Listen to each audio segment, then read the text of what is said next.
All right, good evening, good evening, good evening. Y'all come on in. Welcome, welcome, welcome. And we are live. So, good evening, everyone. Welcome to another episode of Meet the Clinician. And I'm your host, Larneka Lavalais, with Larneka Lavalais LPC-LLC. Let me get these comments up. And I'm so glad that you have been able to join us this evening. Welcome, TikTok. Welcome, everybody else on YouTube, LinkedIn, and Facebook Live. So, what is Meet the Clinician? Meet the Clinician is a series all about introducing you to incredible mental health professionals.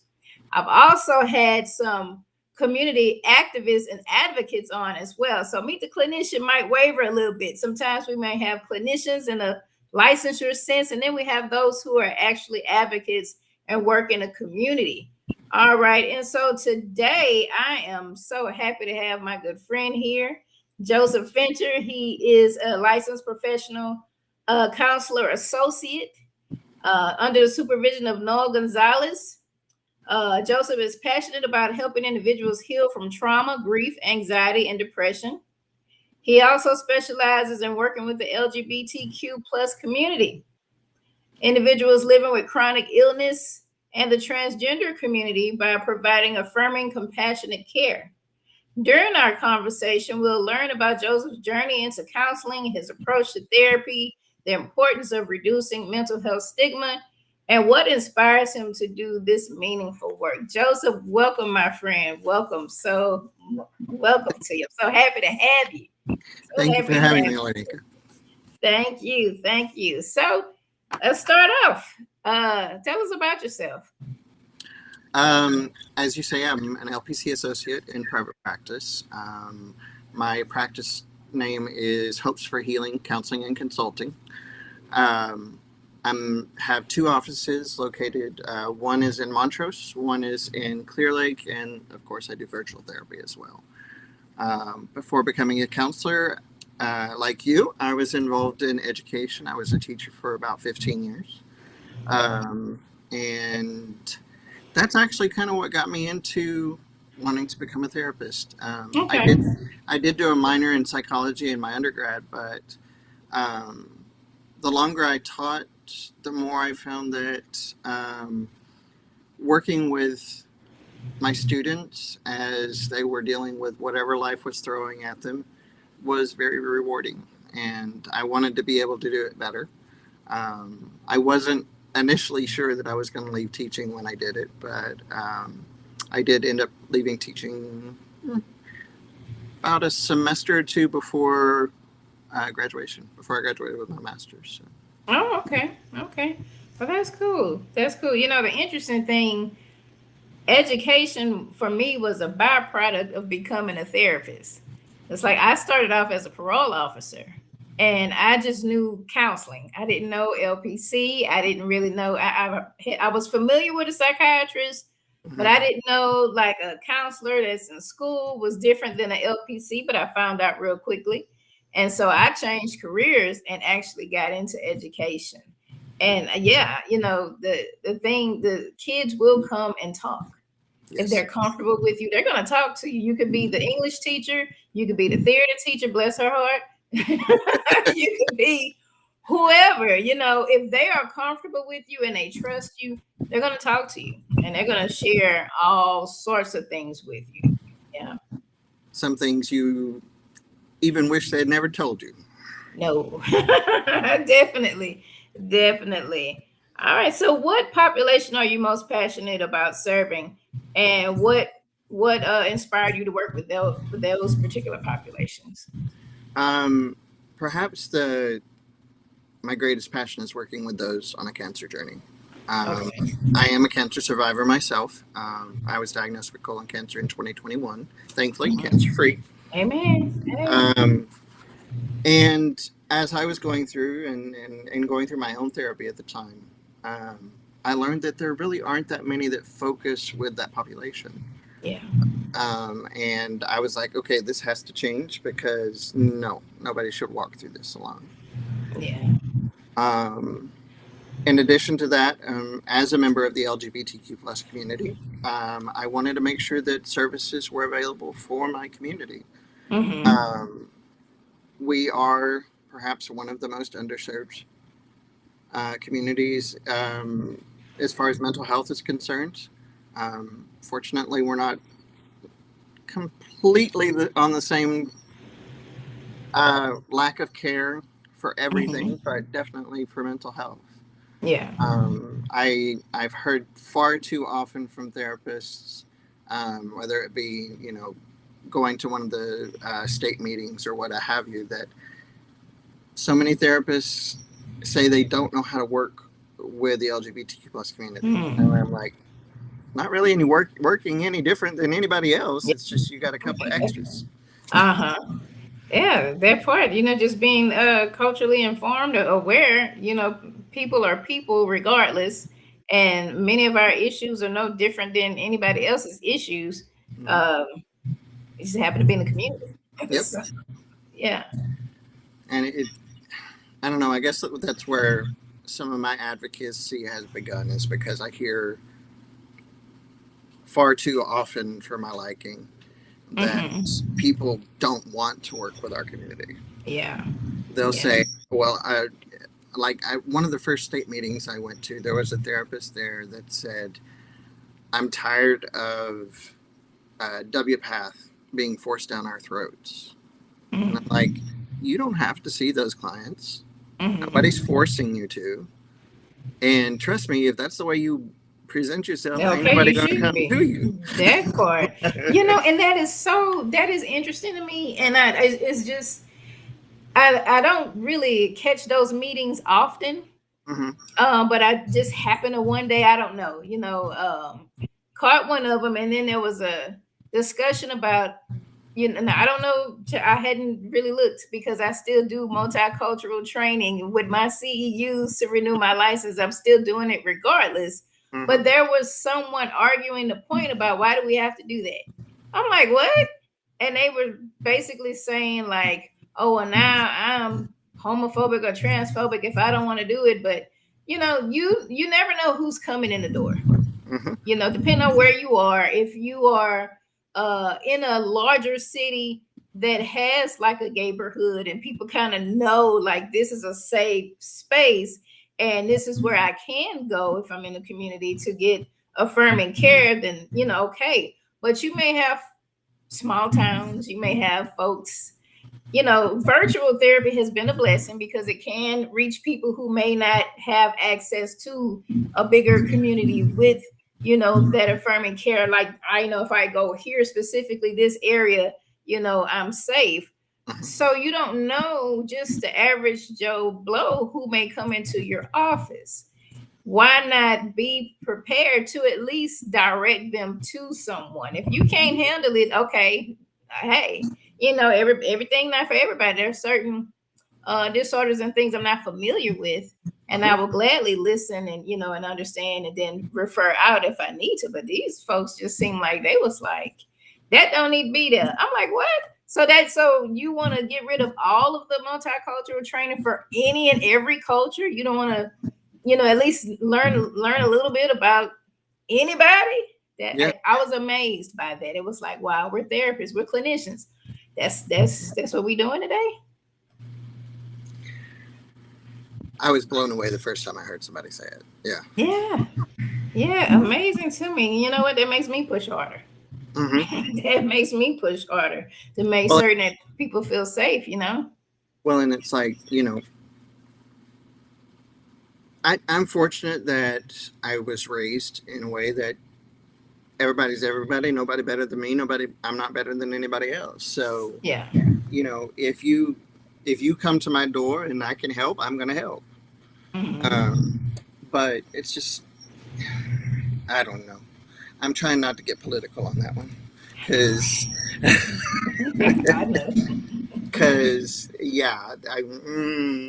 let's not walk down that road. Trust me, I hear you. Moving along. But just know that if you are watching this, these are two safe clinicians. You don't have to worry about anybody making you feel bad or some of this other craziness they have going on. Absolutely. All right. So, as an LPC associate, what has your experience in the field taught you so far? And what have you learned from your clients? So basically, we learn one thing in school, Mm-hmm.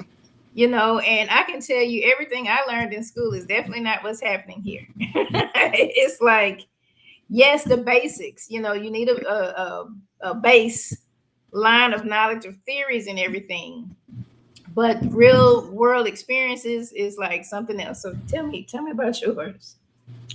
I think the one thing that I've learned from my clients is probably something I was learning from my students as well. Okay. But the level of patience Mhm. and understanding that, whether you're in education or you're whatever field you're in, you have to meet people where they are. Yeah.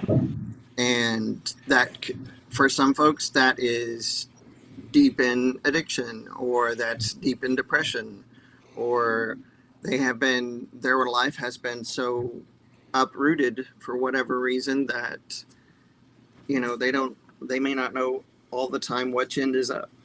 Yeah. I mean, I do some pro bono work with Tony's Place in Houston, Okay. and some of my Uh-oh. I don't know if I froze or Joseph froze. We do have a storm one of the reasons that I'm brewing. glad to There we is go. I don't know if that was you or me, Joseph. I missed what you said just now about being at Tony's place. You can go there. no problem. Um, I I'm glad that I have that perspective of we meet you where you are, Yeah. because some of the kiddos that I work with at Tony's, they a great majority of them are homeless, so they're living in a shelter somewhere. Through whether it be the Covenant House or one of the other organizations that does provide that service. Most of them, because they're so young, so Tony's Place supports um, youngsters from 14 to 25. Okay. I haven't had anyone who was underage yet, and of course there's a whole nother level to that. Yeah. But with the kiddos that I've worked with, I mean, I have 18, 19, 20-year-olds coming in because they've been kicked out for whatever reason. Some of them because of their sexual orientation, others just because their home life was horrible. Yeah. And add on to that whatever traumas they have experienced, whatever traumas they're experiencing currently, and then the fallout from them. It's like, if you cannot have the patience to at least sit and listen to their story, you're not going to do any good for them. Yeah. You're not going to do any good for anybody, really. But I think that's probably the biggest thing that I've learned is everybody. It's like I give a presentation on working with cancer patients, and one of the biggest things I say is everything about a cancer diagnosis is individual.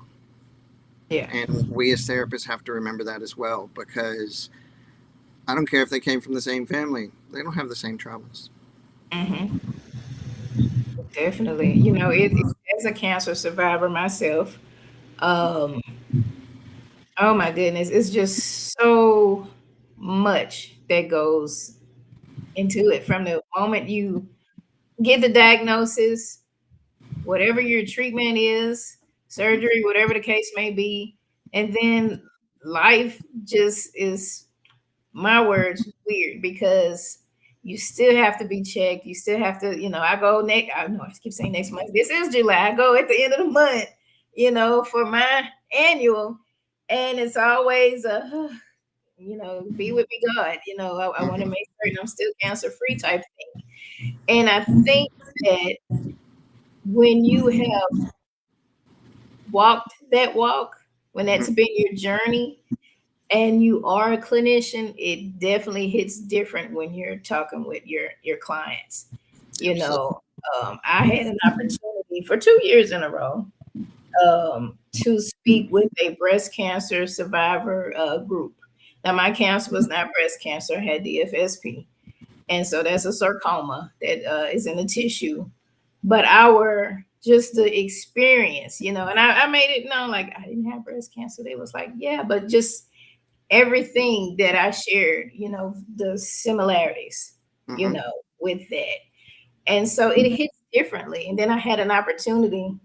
I can't remember the name of the group. Oh my goodness. But there was a group I spoke to two different times. Once was pre-cancer, and I'm just speaking as a clinician, and okay, this is things you could do to cope and you know that kind of thing. And I'm like, I don't know nothing about it, but hey, I'm a therapist, so I'm a you know do what I can. Then I spoke as a survivor, and that was a totally different thing, man. That was one, you know. But I think it's very honorable what you do. I do. I think it is, and much needed. You know, I'm working on a project now. I'm always working on a project. I hope I finish this one. But about community outreach, what should community outreach look like? And basically, some of the information was don't just do what you think the community should be doing. You talk to them and you find out exactly what it is that they need. Yeah. You know, and I think that's what makes success, and that's what people is you know seek you out. Like, hey, you know what we need. You're asking us instead of just telling us here's mental health here. No, this is what the community actually needs. So I think that's important. That's important. You need to let me know a little more about that sometime because another project that I have going is that I own a nonprofit. It's called Compassion in Motion. Okay. We have two focus areas. One is providing comfort and care items for cancer patients. We're trying to collaborate with the local cancer centers to be able to provide items for the patients on day one of their treatment. Nice. Okay. And then the second side is increasing the availability, adding to what other organizations do as far as mobile testing. Yeah. For STIs. Okay. There's a lot of that, you know, in the Montrose area, in the central Houston area, but when you get out to the suburbs, it kind of disappears. So that's kind of where we've been focusing as far as where we want to start our efforts. Okay. Okay, that is good. That is good. We definitely we'll talk. We'll definitely talk. But see, that's what I was saying about areas that don't have access, you know, to certain things. And I think that's great, you know, to be able to get out there and provide that for them. Definitely. All right. So our next question, what approach do you use for therapy? You know, what is your approach? You have a client come in, you know, what do you do? I listen. The most important thing to me, especially in the first few sessions, is learning their story. Yeah. Learning how life is lifing for them and what they see as the issues that they bring to therapy. But also, you know, listening to what they have tried to do to stop the issues from recurring or to say, to work so that their anxiety is not so overwhelming or so that their depression doesn't keep them out of work for days at a time. Yeah. Because, you know, that goes back to meeting them where they are as far as if I don't know their story, there is nothing in the world I can do. Yeah. Beyond that, you know, there are different modalities that we use, different theoretical approaches. The main one I use that is kind of my base is mindfulness-based cognitive therapy. Okay. Just because, you know, I've learned in my own experience that when we know what's going on with us, when we know what's going on with our mind, when we can be aware of what's going on with us mentally and physically, we are in a better situation to begin a healing journey. Yes. But I also use sand therapy in working with some of my trauma patients. Okay. I take a very eclectic approach. So it's like mindfulness-based cognitive therapy, CBT, existential, working with existential issues. Sand is kind of my favorite thing to do when I can, and when it's appropriate in sessions, because it's like it helps my clients to tap into emotions that they may not have been able to do otherwise, or to an extent that they may not have been able to approach them. Because sand therapy is it's all representational, and it kind of can put the logical side of the brain on pause for a minute, so that you can actually get into what those emotions are saying. And do you use that with adults or children, or or whoever needs it? Whoever needs it. I work with folks 15 and up, just because I love littles. I really do, and I love when I can send them home. But I do not have the training that is really needed to work with littles. And, it also goes back to my teaching experience. I taught middle school up. So I'm comfortable working with those ages. I'm comfortable working with the influx of the hormones, and as they settle and, as they continue to go crazy. But I really do enjoy working with teens. And I enjoy, I work with some couples, but I really do enjoy individual therapy. Okay. Trust me, I do understand. I was in elementary for 1 year as a student wellness interventionist. My first year with my district, and that was new to me because all of my tenure had been with middle school or high school, and it's like, what do I do here? I don't know. That's a completely different animal. But then, the interesting thing, when I have clients seeking therapy, it's the teens that seem to not have access. Like, there's not enough therapists that want to work with teens. They're underserved population. I'm like, really? Why? They're just like, anybody else. I have some clinicians that prefer the littles over the teens, and maybe that's their level of comfort and training and everything. But it's like, bring me the teens. I'm good. I understand what they're saying, and you have to. I guess having worked with them for so long, I understand. And for someone coming in, they may not. And I will talk to some of my kids at school who may be in therapy, and they may share like, my therapists don't do that. No, they talk to me like I'm a baby. I'm like, yeah, they probably not familiar, with that age group. So, well, and especially with middle school age kids, that's kind of the area where it's going from a focus on play therapy to, I can actually tell you what's going on with me. Yeah. And that's one thing I like about working with the teens, is they can tell you, I am ticked off at the world. I don't know why, but I am ticked off at the world. That part. Or they'll research some stuff. I think I have this disorder. Okay, what makes you think that? Because TikTok said XYZ. It's like, tell me more about that. Like, let me hear your TikTok diagnosis, and then we'll work through and get the real one. Yes. It's interesting, and by no means am I saying, go to TikTok and find your diagnosis there, but it's interesting how accurate some of the stuff that is presented there can actually be.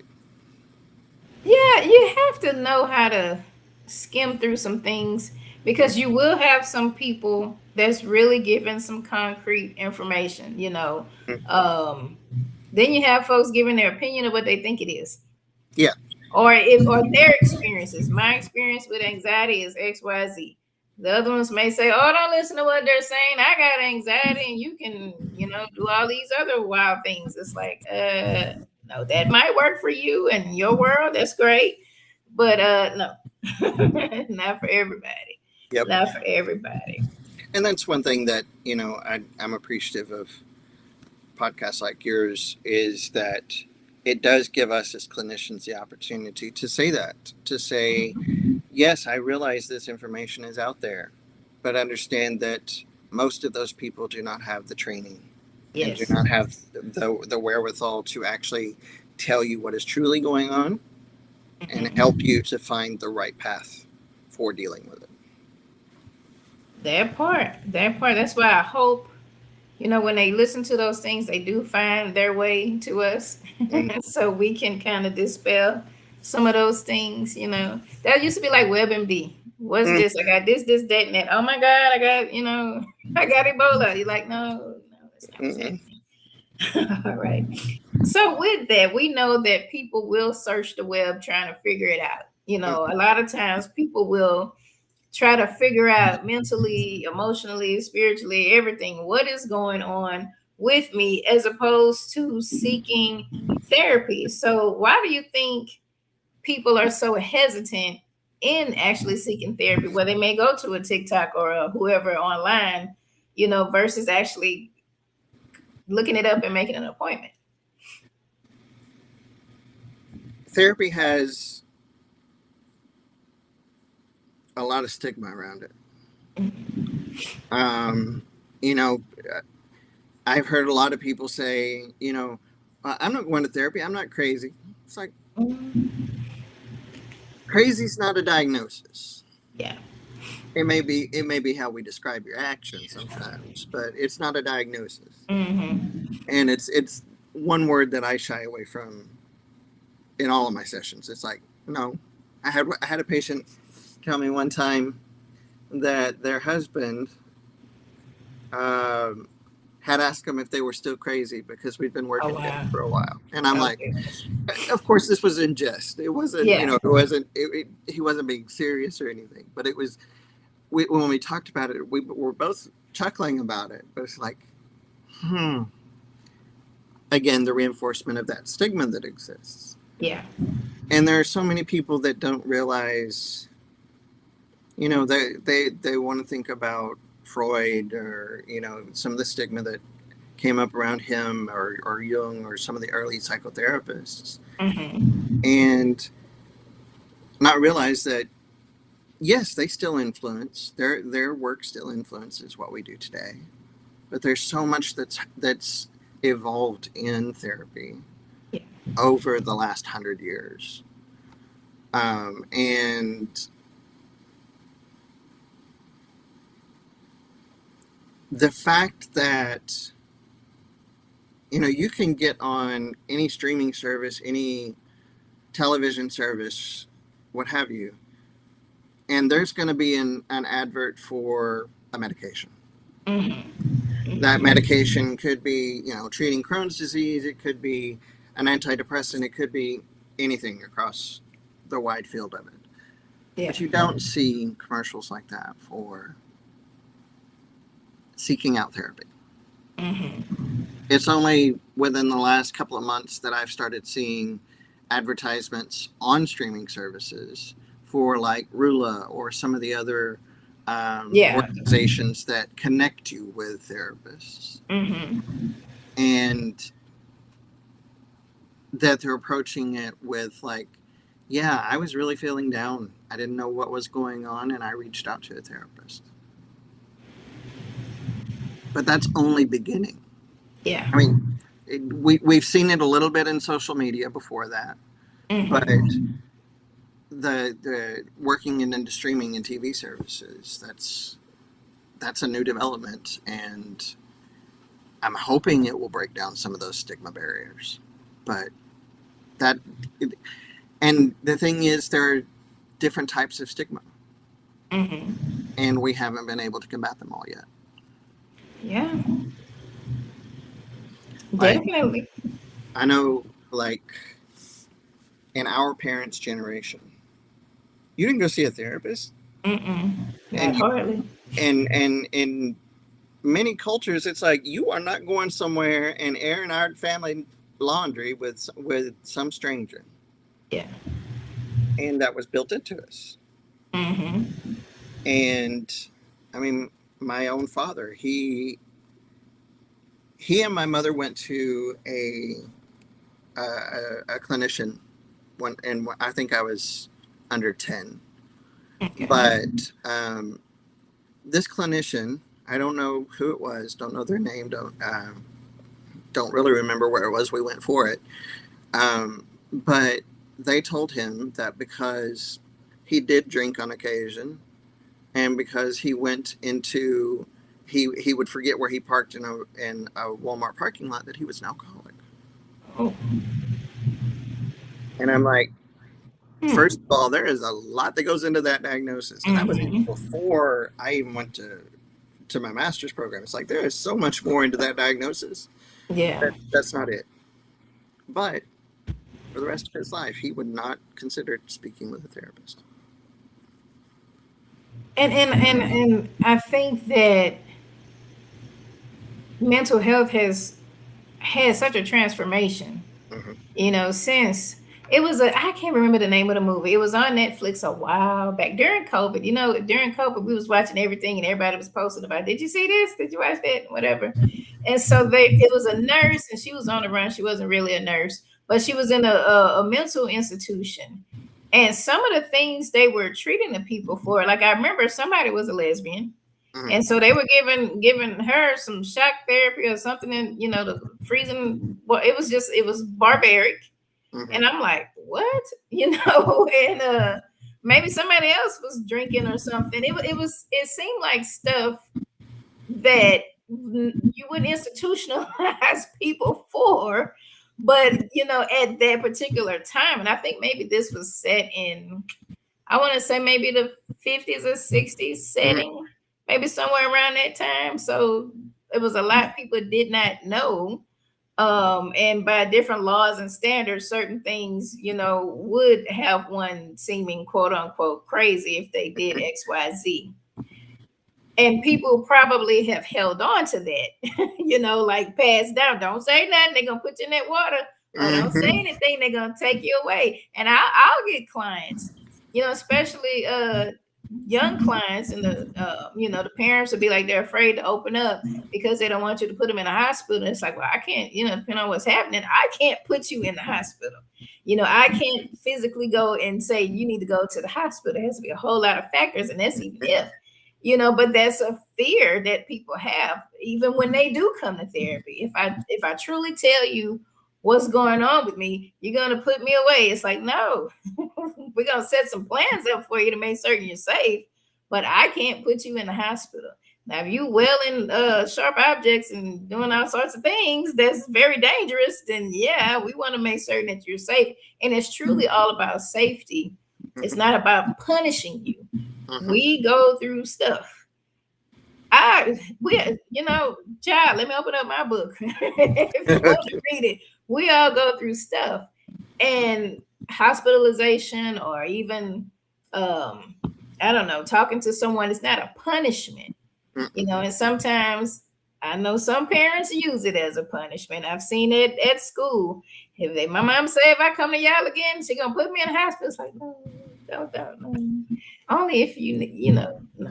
So it's a lot, like you said, it's a lot of stigmas out there, and it's a lot of old info, maybe old ways of things, and things are so different now. That's one reason I put on these platforms and have these spaces and do all the advocacy work we do to make certain people are aware, like, no, you really could come in and talk the same way we're talking on this thing is how we'd be talking to you, if you came in.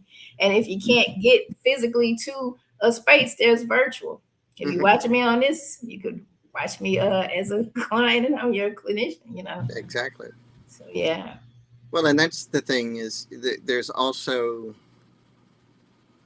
with the way therapists have been portrayed in like movies and TV shows and other media, that they expect us all to be stuffed shirts and full of ourselves and all this other thing.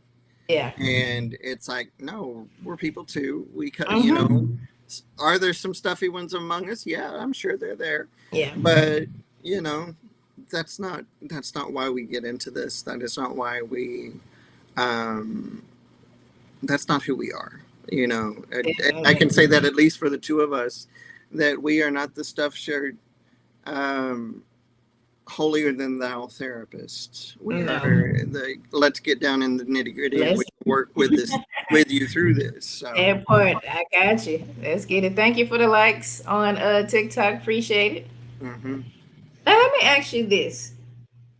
I don't know about your clientele. I seem to have a lot more women that come in for therapy. I have a couple men, but I have a lot more women or female identified. What do you think it is about men coming to therapy? And I can use myself as an example in this. At least through our generation, the therapy for men has been suck it up, buttercup, and move on. Yeah. And we are not, and this is, unfortunately, this is still going on. I've seen it in my students and in some of the youngsters that I work with. We're not taught how to talk about our emotions. We're not supposed to even acknowledge that we have them. And that type of upbringing dissuades us from wanting to do so. It's like if you're a male going into therapy, it's a weakness. Yeah. It's not seen as a strength where, I realize I'm having this issue. I'm doing something about it so that I can be better for me. I can be better for my family. I can be better for those around me. It's seen as, yeah, you crazy. What's going on with you? That point. And that's sad. It's really sad, and it's disheartening because it's like so much damage is done when one feels they can't express themselves, and it that hyper masculinity. When aggression is the more acceptable emotion, then that's what shows up in a lot of ways. And there's been just so much stuff out there, and it's like this person was hurting, and I'm not excusing, just to understand, this person was hurting, and they probably acted out in the worst way they could have because they didn't know where to put some of those things. As I mentioned, part of my start, I was a parole officer in the prison, and it was all men. I went to the female units. They was always crying. I prefer to be over there with the men because they would shoot, they'd shoot you straight pretty much. But a lot of their stuff, what persuaded me was that they talked about, after they were removed from whatever the stuff was, the environment, situations, got help. Maybe they had mental health issues. They didn't even know they were undiagnosed. And so when they got incarcerated, that's when they get all the resources for the most part that they needed. And so they were able to reflect on their lives and mostly childhood and how a lot of the stuff they went through, no one taught them how to do anything different. No one taught them there are other solutions. If my family is having some kind of dysfunction, I don't have to do X, Y, Z. I can do something else, And so I think that it's important to be able to educate. That's why I got into education. Like, well, let me see what the children talking about in the schools. That was a whole other thing I did. But yeah, I think it's unfortunate that, society still does that, with so much, like we say, education, so much out there to get an understanding. It takes a lot of strength. This child going through it and actually feeling the emotions and grieving when okay, it's a lot. It's a lot. And that's kind of something that lends itself to what we understand as generational trauma. Yeah. Oh yeah. Because grandpa didn't know how to deal with his emotions, so he took it out on grandma and kids who learn how to do the same thing because they weren't taught any other different, and then the next in generation doesn't stop until somebody actually says, hey, wait a minute, there's a way we can deal with this. There's a way that I can go and I can talk to somebody and they can help me work through these issues, so that I'm not passing them off to my children. That part. Hi, Sharonda. Looking at the comments. Thank you for joining. AYE. We talked about that. I have another podcast that I do, Healing and Shadow Work. Mm-hmm. And we talked about how, generationally, we didn't have anyone telling us it was okay or whatever. Mm-hmm. And so my co-host mentioned how she is with her boys.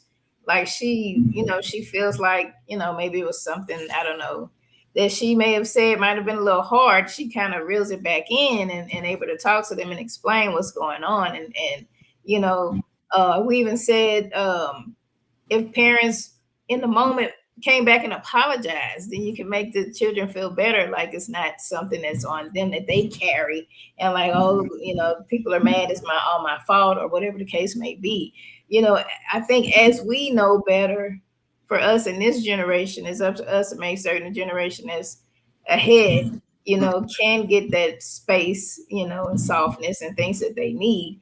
And if we can reach back and get some of them, I think that we can do the same as well. I think that's important, very important. All right, so some of these you've already kind of hit on, the importance of having affirming care. I think we kind of did, but if you want to hit that one again, why is affirming mental health care in the LGBTQ community so important? We have heard for a couple of decades that representation matters. That extends to providing affirming care as well, whether that's gender affirming care or affirming that it's not, it's not illegal to be gay or bisexual or asexual. Yeah. Those things do exist and they are okay, and you are not broken because of them.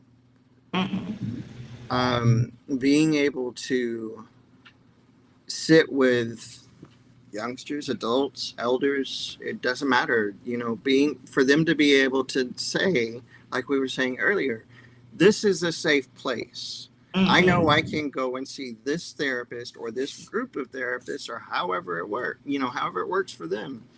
That when I walk in that building, I'm in a safe space. Yeah.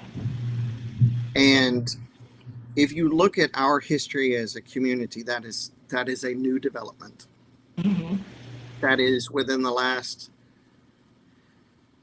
People want to say it started at Stonewall. No, it started a long time before that. The movement started a long time before that, but it really didn't come to any real kind of fruition until this century. Yeah.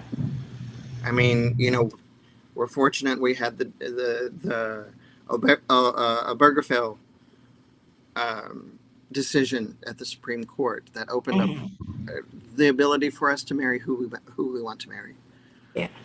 But there are still things that we face. I mean, the transgender community is probably the best example of that right now.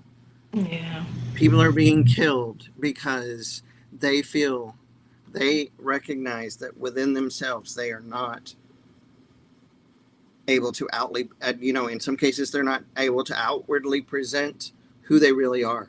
And when they try to do so, they're badgered and called all sorts of names and they receive psychological, physical, mental, emotional, and sexual abuse from their community and from people around the world, because we can't get away from it like we used to, just turn off the TV and don't have to listen to it. It follows us everywhere. Yeah. And to have that, whether it's another transgender individual, whether it's another homosexual individual, whatever, but having someone who is willing to say, I see you for who you are, and you are welcome here, and you are safe here, makes all the world of difference. Yes, yes, indeed.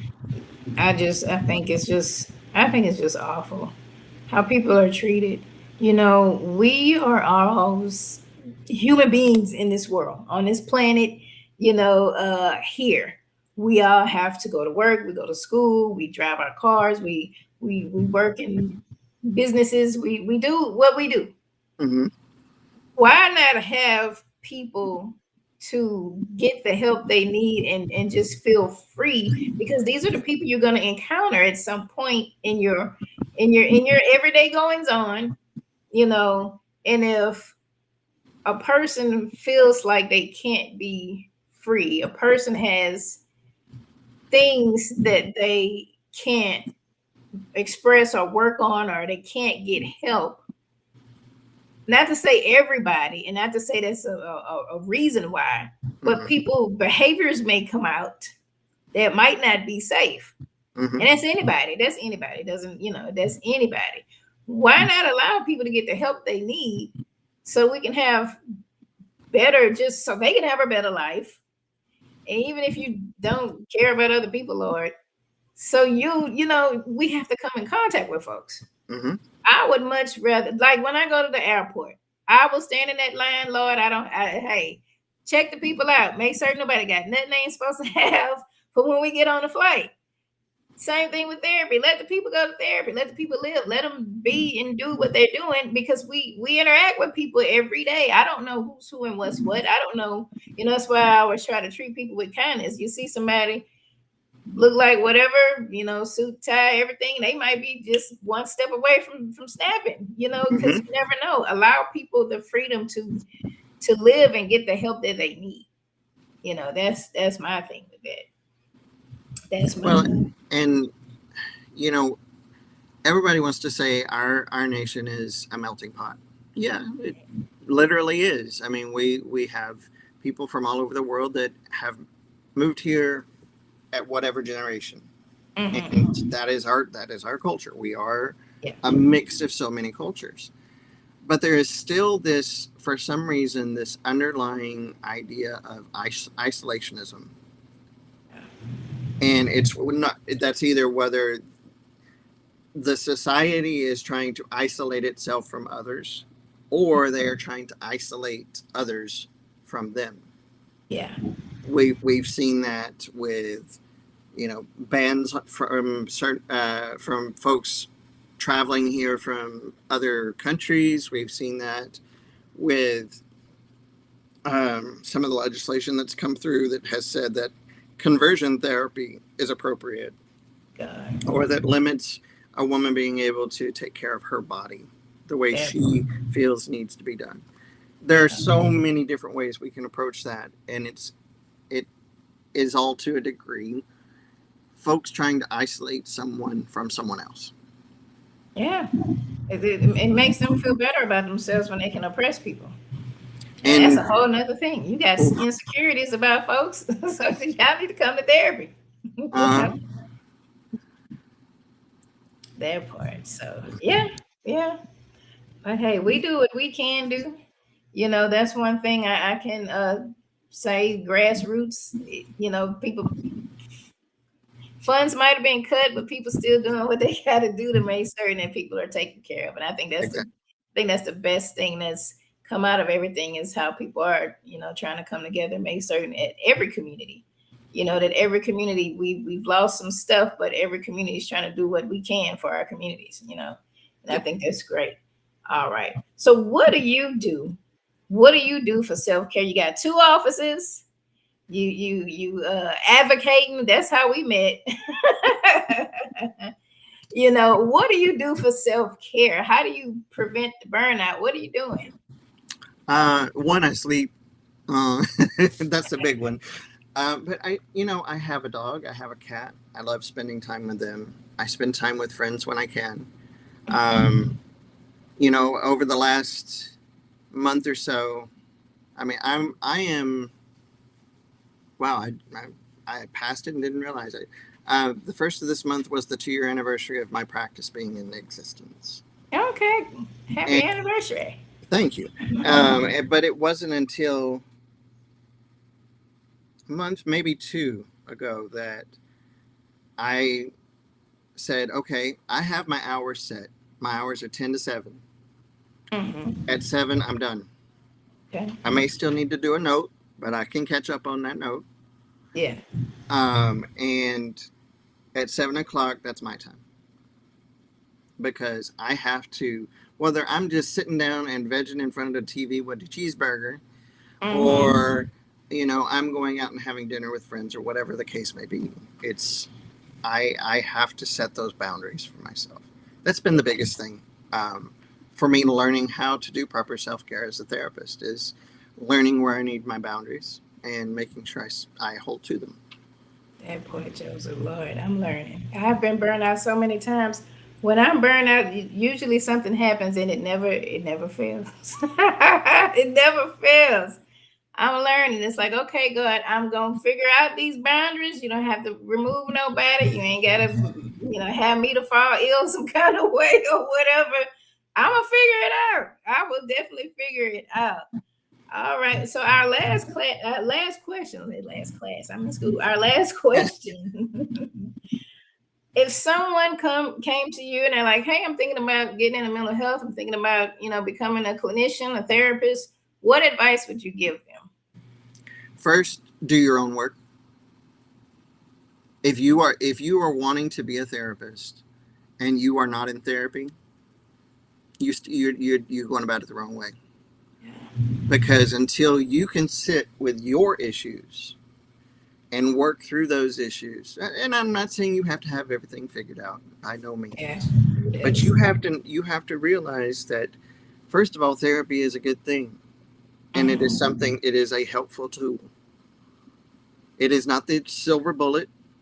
It is not you're not going to come in and it's going to be one session and you're healed. It's not Yeah. laying hands on people and not getting that spiritual Ah, healing. That's not what it okay. is. Um, and you have to understand for yourself that this is a process. Some of the issues, yeah, you might meet with the client 10 times and they're good, but that's the exception. That's not the rule. Mhm. And I wish managed care would get that through their head. That part. Um, but do the work yourself. If you haven't started it, you definitely need to start it as you're going through your program or before you begin. Um, Other than that, I would say work on your empathy, because I have known clinicians that they needed to work on their empathy. And I went to school with one or two that we were getting close to graduation. I was like, oh, child. Man, what? But, you know, um, that first part of sitting with your emotions, being able to sit with your emotions, that's going to help you be more empathetic. That's going to help you be a better therapist. That's going to help you to understand people better. Yes. And definitely pay attention to your professors.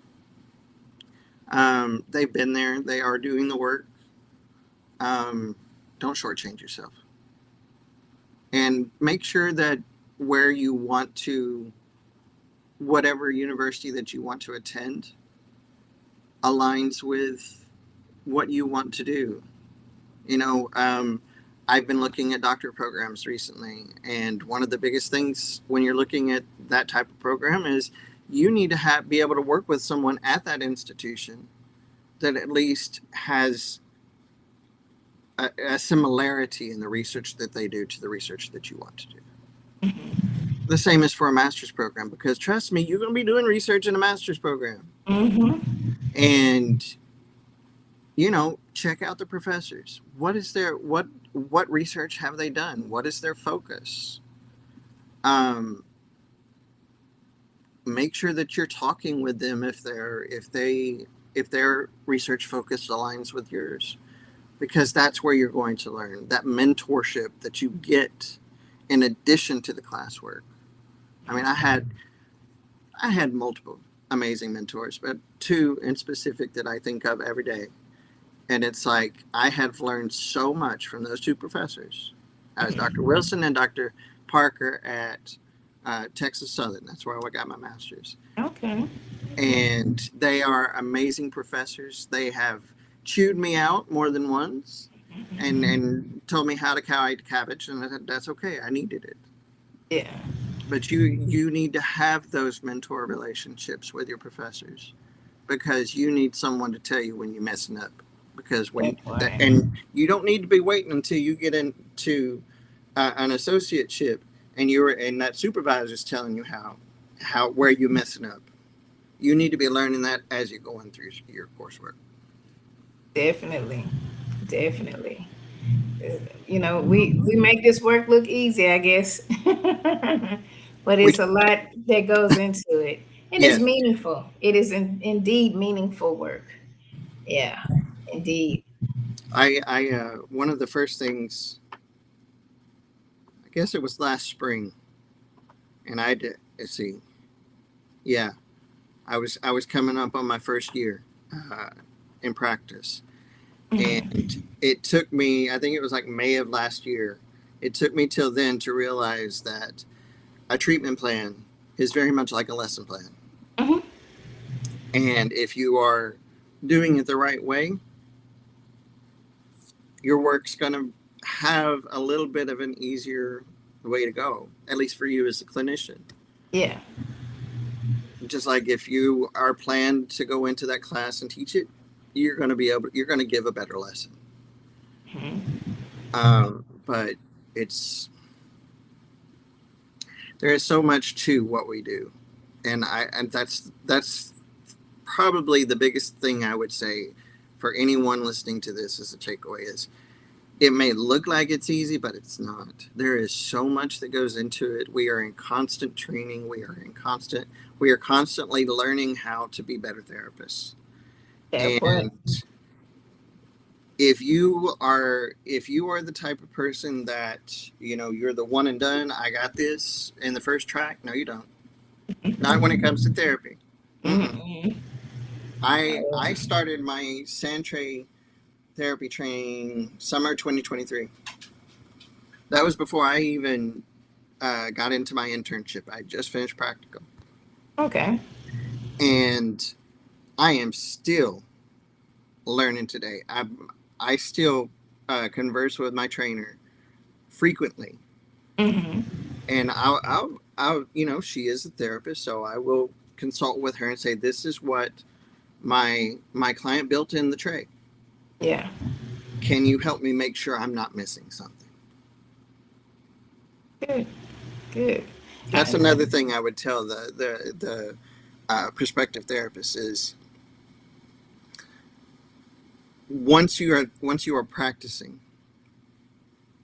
even before, if you can, build a good supervision and consultation network. mhm. Mhm. Because I mean, you may one day come in and the client says, yeah, I'm dealing with some anxiety and depression, and they come in and one of the first things they tell you is, oh yeah, I also have a diagnosis of schizophrenia. They didn't tell you that in the beginning, Mhm. but here you are. Yeah. And the way I was taught, at least, referral is the last option. That's the way I approach therapy. Is referral is the last option, Mhm. because one, I need to learn to deal with clients no matter what they bring into my office. Mhm. And me saying I know absolutely nothing about schizophrenia, there is nothing I can do with this to help this patient. That's not true. There's a lot of things. The schizophrenia is one thing. They may have the anxiety and depression. Yeah, That's where they're coming in. They're and not asking you about the schizophrenia. They're asking you about that. yeah, and their schizophrenia may be well managed with medication and Mm-hmm. things they've learned in previous therapy, but for some reason, the anxiety and the depression that they are experiencing right now is Yeah, what is overloading them. that part. Yeah, yeah. I'm glad you said it. We are constantly learning, and that's why I'm so glad we have to have our CEUs and everything to keep up our licensure, because there are things as technology, expands, and AI just set in the training. They were talking about AI and the proper ways and ethical ways of utilizing that. you know. So it's a lot. It's a lot, and having that network of community. I know a lot of times in professions, especially if you're in business, you know, the competition. There is no competition, child. It's some stuff I don't know. And if I've met someone somewhere and they know more about a particular disorder or what have you, they doing something, it's like, you know, do you have any referrals? If I need a referral, can you are they offering any training? So having networks, and many of my associates, well, former associates, they still call. I tell them they are afraid to leave. I'm like, my phone will not be off. I've been having this number forever. You can call me, and some do. They'll email me. They'll call. You know, and there are supervisors that I consult. You know, so it's having that network. You know, and there are organizations and things that you can join where you can have people to talk to as well. So don't feel like this is mine and I just got to do me. And, you know, child, we all work together. We definitely work together. With almost every training I've attended, the trainer has offered consultation. Yes. Yes. That is one thing I love about our profession, is that I see that more than I don't. Is that you have a question about, say, I'm like one of the modalities that I've been learning a lot about lately is internal family systems. Everybody knows it as IFS. Being able to, you know, when I hear a therapist say, yeah, just give me a call, especially as an associate. I mean, yes, I'm under supervision. I have a supervisor that I meet with on a weekly basis. I email or text, probably more than he wants me to. But he doesn't have all the answers. Yeah. He doesn't know all the modalities. And our theoretical approach is different. Okay. But there's still enough that's in common that I have learned so much from this person. Yeah, that's good. Dr. Gonzalez is amazing. And anybody that's getting ready to get into their associateship, let me know if you need a supervisor, because in addition to Miss Larneka, I would recommend him to anybody. Awesome. Thank you. Especially if you like psychodynamic. Okay. Good. That's his. That's his niche, huh? He's the king of psychodynamic. Awesome. Awesome. Well, that is good. That is good. Well, Joseph, I do want to thank you for joining me today. You know, I appreciate you taking time out of your schedule. I see it is after 7, so I don't want to mess up your boundaries that you have scheduled. I'm good. Okay. But I do appreciate you so much. And Joseph, how can people, if somebody's looking for therapy, how can they find you? Where are you located? What's your website? Anything? What you got? My website is www.hopes.healing.com. My office number is 281-697-6064. There are 2 clinicians at my practice. Like you've heard me say, I work a lot with trauma, with especially within those who are on a medical journey of some sort. Cancer is my specialty, but I also work with other medical issues. The LGBTQ plus community, please come in. I have space. And my other clinician, she focuses, her passion is working with first responders and military personnel. She is very well versed in working with that population. She's actually a former paramedic herself. And then she also she did most of her internship in working with substance use. So our substance use therapists seem few and far between, but she's really good. Nice. But yeah, give us a call. You can also email me. It's joseph@hopesforhealing.com. Awesome. Well, thank you so much once again, and thank you all for tuning in. If you are catching us at the tail end, or you catch one of the clips, you can catch the replay on YouTube, LinkedIn, Facebook, and probably in a couple weeks, this will be on one of the podcast platforms. So if you have Spotify, you have Apple Podcasts, or Pandora, please tune in. Once again, thank you so much. Y'all be blessed. Have a good night. Very much a pleasure, Larneka. Have a good night. Thank you. So we're going to end.